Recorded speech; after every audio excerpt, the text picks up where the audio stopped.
there's a couple of things I want to say. I'm going to touch on some of the facts that sit around this situation that I'm faced in at the moment, and then I want to read you my impact statement, which I won't get a chance to read in the courts now, so just bear with me.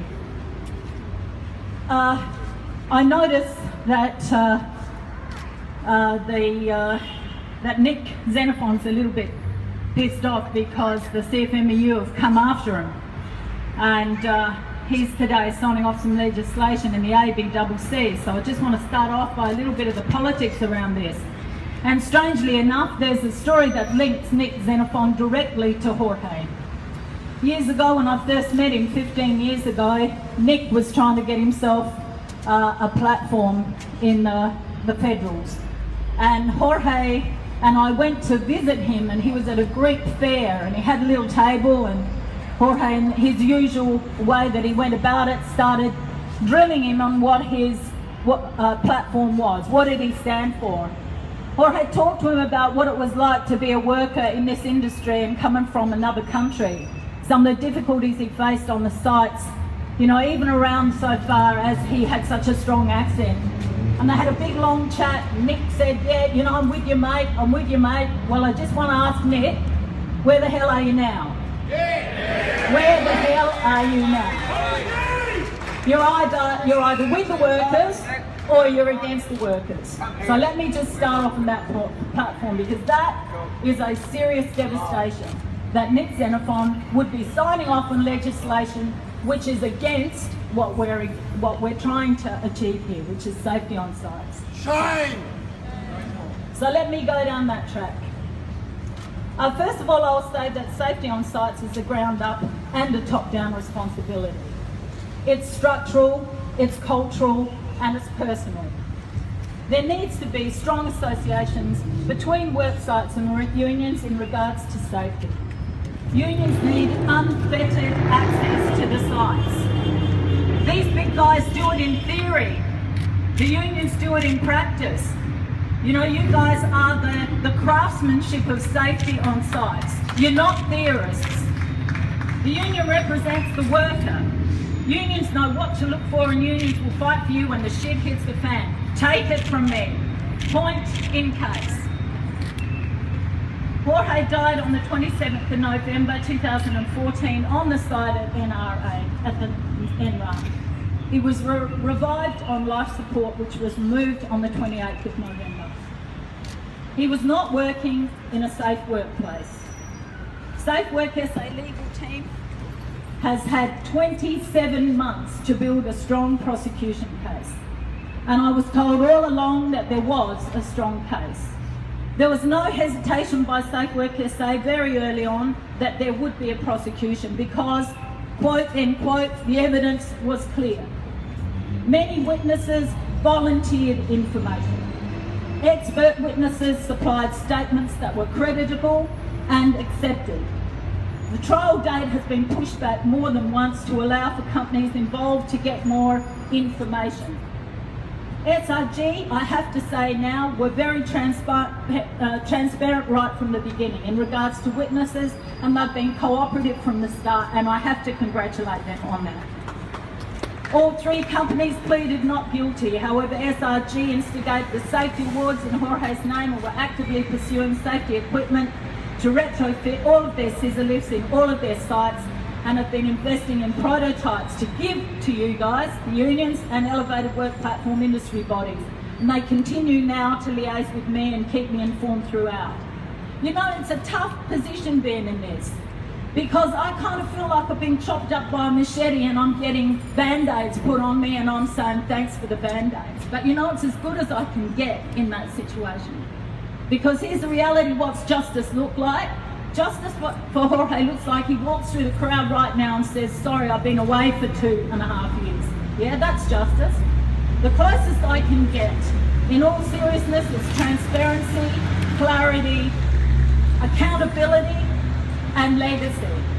Now, in terms of SIG, they've done what they can in that respect. HYLC have done absolutely nothing. They have not been transparent.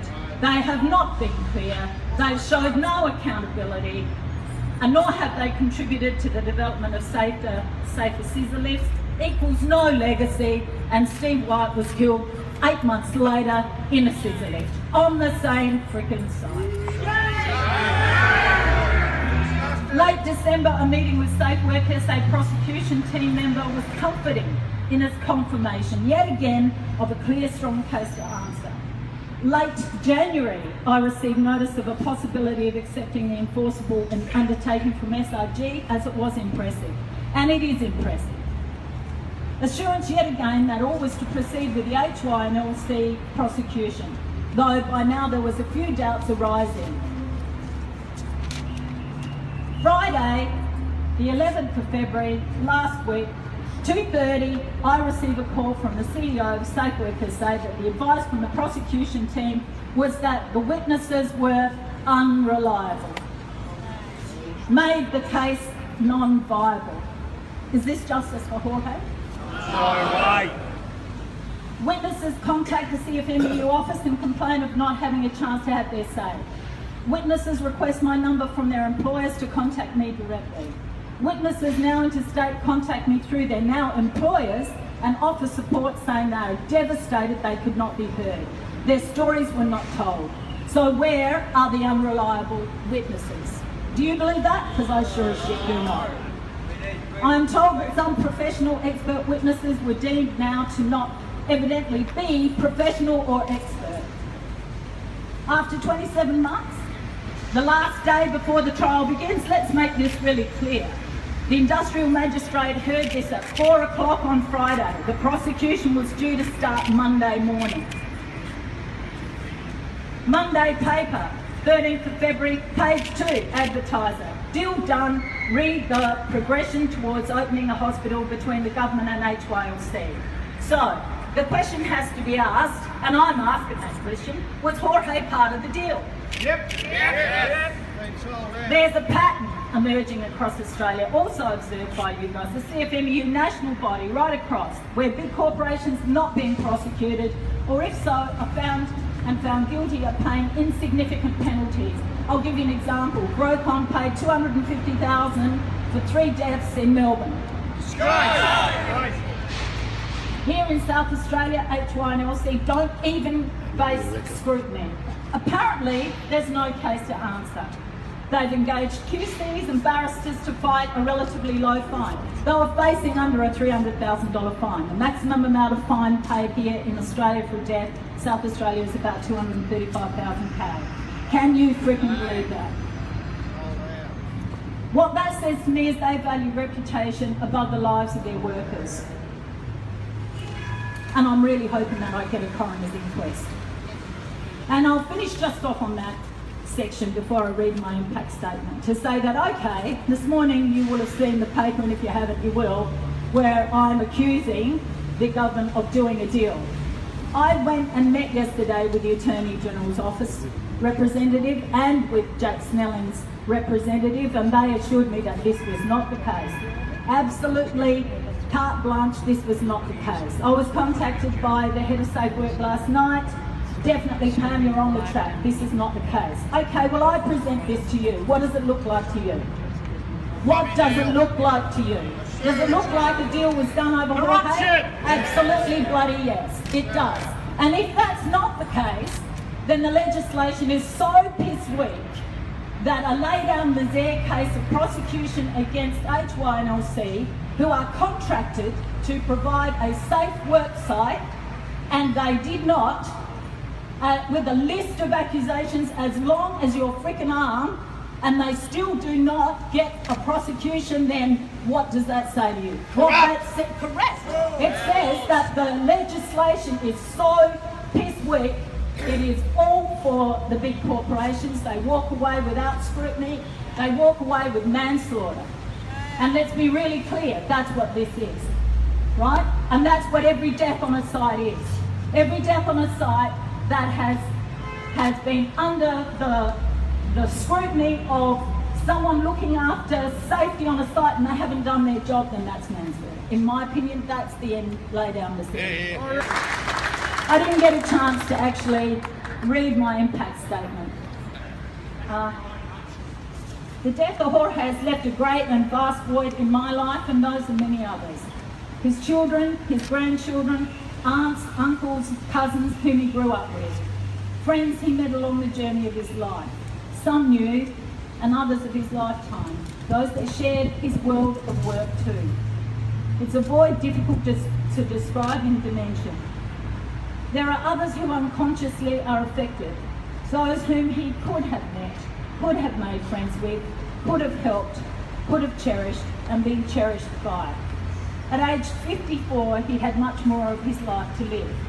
With such a charismatic and dynamic personality, was utterly authentic and strong in his convictions, and few forgot meeting Jorge. One of Jorge's biggest frustrations was people who don't care. He'd come home from work and he'd rave about this person or that, who either demonstrated or actually said, "I don't care," often when Jorge was castigating them about some safety breach, possible risk or outright dangerous thing. He was eagle-eyed when it came to safety and was naturally a cautious person. He watched out for everyone and was at times so outspoken he would be overlooked for re-employment in an industry that doesn't like being reminded of the risks. He liked his workmates too in the main, and he enjoyed the satisfaction of completing tasks and projects. He would step up for those around him that he felt were being bullied or persecuted or harassed in some way, the younger workers, the refugees, those who could not speak the language well, or that he felt just needed a bit of friendship and support. You know, nearly 500 people attended his funeral, and over 300 of those were the workers that he worked with. And he died. He died in a scissor lift with his head trapped up against a ceiling. No one will ever know how long he remained conscious or what his last thoughts were or how much pain or fear he registered. No one saw him. No one watched out for him, and for a little while in the business of a new day and work to be done, no one seemed to care. In the tumult that followed, many did care, but it was too late. His words echo in my head, and the vision of him, imagined or real, is my daily horror. It's the little things that I miss the most. At first, it was the sound of the door on the garage. I'd wait for it. I'd wait and I'd wait and I'd wait. The sound of him working around the yard, talking his beloved little pet parrot. A kiss while I'm making dinner, the kiss goodbye in the morning, the soft words, the lights in his eyes, the huge big smile, the love. And he was a great dancer, and he danced around the house in the towel after we shower. I even miss the harsh words, you know, the strong disapproving looks, the things of a relationship and everyday life. I am forever imprinted by his presence and his loss. I think that life takes us along a road, whether we're ready for it or not, and I feel like I'm learning a new language and I'm not very good at it yet. I'll love him and miss him for my lifetime. The closest thing to justice for Jorge is transparency of what happened. It's clarity as to how it happened. It's accountability for what went so very wrong. And it's a legacy to ensure that it never happens again and others learn and teach from it. Thank you.